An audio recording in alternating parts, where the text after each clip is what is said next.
Acá estamos con Miguel Carrillo, que es historiador de Rosario. ¿Qué tal, Miguel? Gracias por haber acudido al estudio. Federico, lo tenemos a Miguel. Y mira qué presencia, porque te digo, Miguel es un tanto una eminencia con respecto justamente a lo que es la parte religiosa de la ciudad. Él ya dio algunas charlas dentro de la catedral, realmente, catedral llena. ¿Cuándo fue esa, Miguel? ¿Te acordás? Que hiciste una charla terrible. Habrá sido en el año 1920, perdón, 2021. El 2021, 2021. Sí, repleta y realmente es una eminencia en todo esto. Así que Bien, nos vamos a sentir un poco disminuidos con él. Me corre un poco preguntarle a él. Bueno, vamos a preguntarle. Sí. Una de las dudas que teníamos, Miguel, que estuvimos viendo la foto recién, es con respecto a la Virgen acá, supuestamente hecha por los calchaquíes. ¿Es así?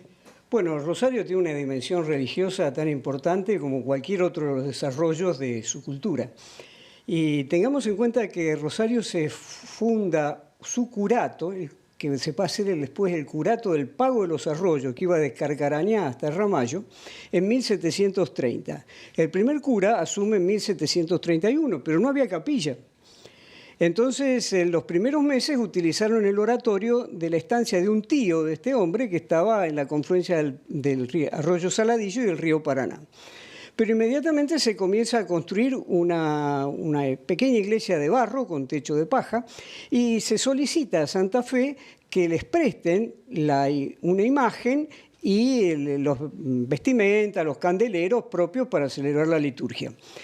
Es así que en un depósito en Santa Fe había una virgencita que se había dejado ahí junto con el resto del ajuar de la iglesia de una misión en el norte que había sido saqueada por los indios y casualmente era una misión de los calchaquíes que tuvieron que venirse para el sur.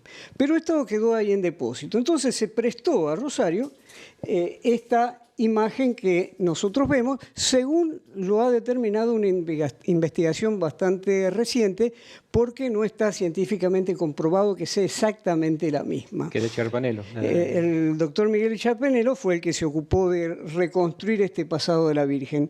Perdón que te interrumpa. Antes de eso, antes que venga esta Virgen, ¿había una Virgen de la Concepción? Claro, en el oratorio de esta estancia era la estancia llamada La Concepción y de ahí claro. ¿Tenían una imagen? ¿No sabes? Exacto, sí. ¿Había una imagen? Sí, había una. Pero fue cuestión de meses, porque esta Virgen habría llegado en agosto de 1731. Bien. Si consideramos que el cura había asumido los primeros meses de 1731, fueron meses nada más. O sea, ¿tuvimos alguna chance de habernos llamado Concepción en vez de Rosario? Sí, o también San Francisco, ¿no? Porque según la imagen que llegara, tomó después la parroquia el nombre. Lo que es interesante es que esa imagen era prestada, entonces había que devolverla. Y el cura concita una colecta para que los rosarinos encarguen una virgen a Europa, a Cádiz, precisamente, como bien lo recordaban ustedes. Pero demoró muchos años en venir y llega precisamente el 3 de mayo de 1773, hace exactamente 250 años. Ahora te hago una pregunta, Miguel. ¿Vos considerás que esta virgen que está en Roldán en este momento, que para vos es prestada? Era prestada. Era prestada, no se la devolvimos. Sí, se la devolvió. Cuando llega esta otra, se devuelve. Y mientras tanto, los calchaquíes habían generado una misión, una parroquia, y veneran a esta Virgen allí. Ocurre que con el tiempo estas misiones desaparecen, se suprimen, y aparentemente la tribu, digamos, se la vendió a una familia. Picabea. Leiva Picabea. Y a lo largo de las generaciones la tuvieron para el culto privado. Hasta que en 1985, creo, la entregan en donación a este convento en Roldán. Pero la imagen ¿Vos considerás que tendría que estar en Roldán o tendría que estar en Rosario? No, la imagen histórica es esta, porque es la que acompaña toda la trayectoria de la ciudad. En 1773 eran 20, 30 casas nada más. Bueno, pero era la primera. Sí, bueno, podemos discutirlo un rato. Bueno, porque también la primera fue la Concepción. Claro, pero esta está considerada histórica, y lo que es muy significativo es que la mayoría de estos prodigios que se atribuyen a la intercesión de la Virgen se generan con respecto a esta imagen. Claro, pero a ver, lo que pasa en la época moderna que vivimos, ¿no? En esta cuestión de este país tan especial, estamos en lo que el quién va a decir por qué no pusieron la que hicieron los indios. Bueno, porque, reitero, porque era prestada. En cambio, esta fue comprada. Más que ver con el territorio nuestro que los que fabricantes de carros. Bueno, pero ya no vamos más lejos, porque en esta zona que era Rosario prácticamente no había indígenas en esa fecha. Claro, no fue hecha, sí, fue hecha por Cachalquíes, pero no en Rosario. Exacto, Claro, en el norte de Santa Fe. En el norte de Santa Fe. A esta Virgen se le atribuye, por ejemplo, que en Rosario haya habido muy poca mortandad en algunas epidemias en comparación a las que ocurrían en Santa Fe y en Buenos Aires. ¿Sabe quién hizo la Virgen en Cádiz? No. Es un artesano ignoto. En 1941, como era una imagen muy chiquita, 35 centímetros de alto aproximadamente, se la rodea con esa aura y la corona, con joyas regaladas por las señoras, como una forma de acentuar el protagonismo visual de esta imagen. Porque ocurrió que cuando el templo se reconstruye, desaparece ese templo de barro y se hace uno más grande, hacia 1830 aproximadamente, entonces la Virgen quedaba muy chiquita, prácticamente no se veía. Claro. Entonces esa imagen, esta misma que tenemos acá, se llevaba a la casa de los enfermos para acompañarlos en su enfermedad. Y en el resto del tiempo se la veneraba en la sacristía al lado de donde se celebra misa. Y se puso una Virgen de mayor volumen, que es la que está en este momento en la capilla del Santísimo de la Catedral.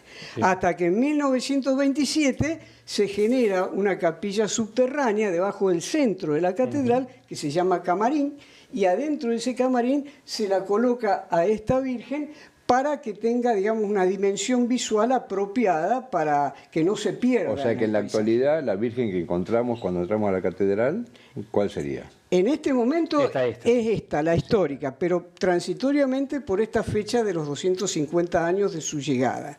En otro momento, esta misma Virgen está en la capilla subterránea. ¿Y quién reemplaza? Y arriba se pone una réplica. En el centro del altar antiguo se pone una réplica. Una réplica que suelen ser muy valiosas las réplicas. No, esta te aseguro que no. Te aseguro que la réplica no es valiosa. ¿Dónde fue hecha? No sabes. Sí, fue hecha acá en la zona. En 1966 creo que se lo utilizó por primera vez. Y bueno, esa es la referencia de las dos vírgenes. Esta podemos llamar la Virgen primitiva, sí, y a esta la Virgen histórica, alias la milagrosa. Antes de pasar a la siguiente foto, la famosa corona que fue el día de la coronación, fue robada la original, ¿no? Sí, en 1974 fue robada y no se pudo recuperar.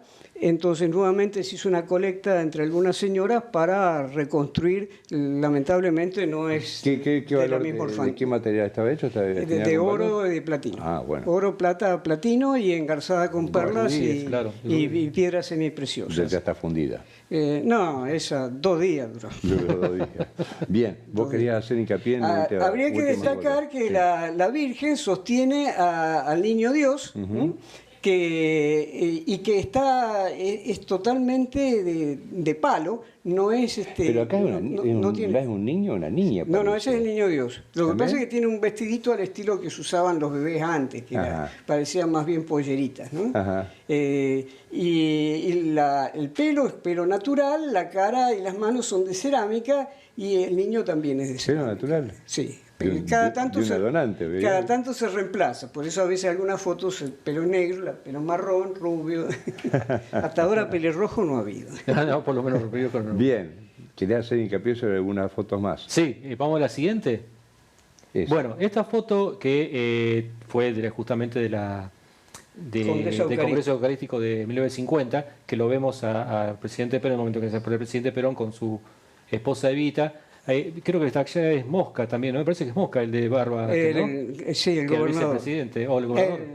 O vicepresidente. Gobernador. Y bueno, vos querías hacer un hincapié de algo acá en esta foto.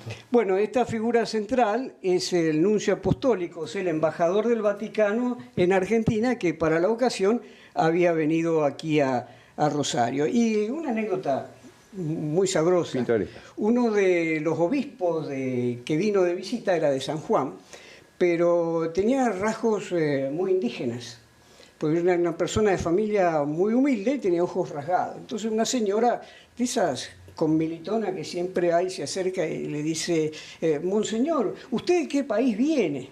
Y entonces él, que era muy humorístico, le dice, de la China, mija, de la China. Y era de San Juan. Bueno.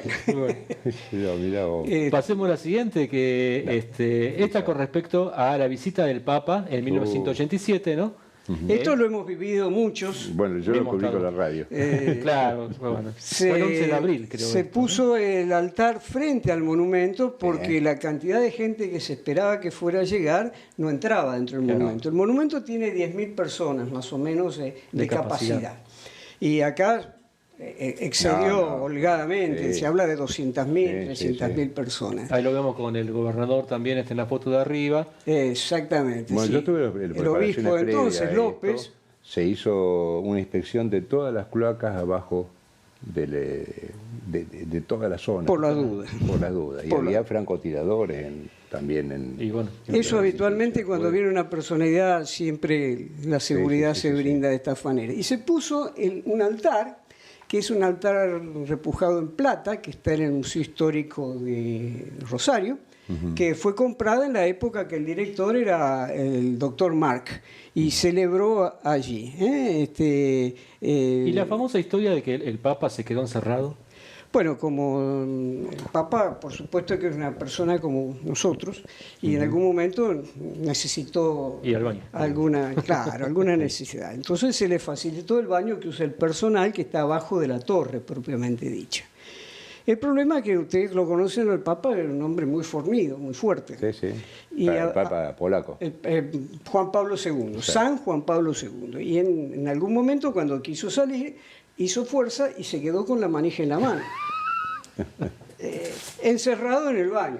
Bueno, el Papa tiene la manija. Afortunadamente era políglota, se dio a entender y pidió auxilio, y un empleado, un muchachito, se pasó por... no era una pared cerrada, sino que era una pared más o menos de 2,20 metros de alto, y se podía pasar por arriba, puso una escalera, se metió a donde estaba el Papa encerrado y con una herramienta facilitó el accionar el picaporte y el Papa salió. Lo más curioso es que dice este hombre que el Papa le decía, tranquilo, hijo, tranquilo, porque estaba desesperado este muchacho. Bien, se nos va el tiempo. Algún día va a venir a hablar del monumento, te lo conoces de memoria.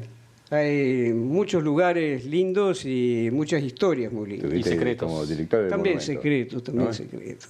¿Estuviste como director del monumento? Sí, fui director por concurso del mismo, sí. Por concurso. Pues sí, un legítimo orgullo. ¿Lo querés? Me parece que sí. Bien, esto ha sido todo por hoy con Federico, la historia, y hoy que nos visitó acá este experto, que nosotros somos aprendices con Federico. Pero tenemos la foto que siempre nos apoya atrás. Gracias. Nos vemos Nos vemos el sábado que viene.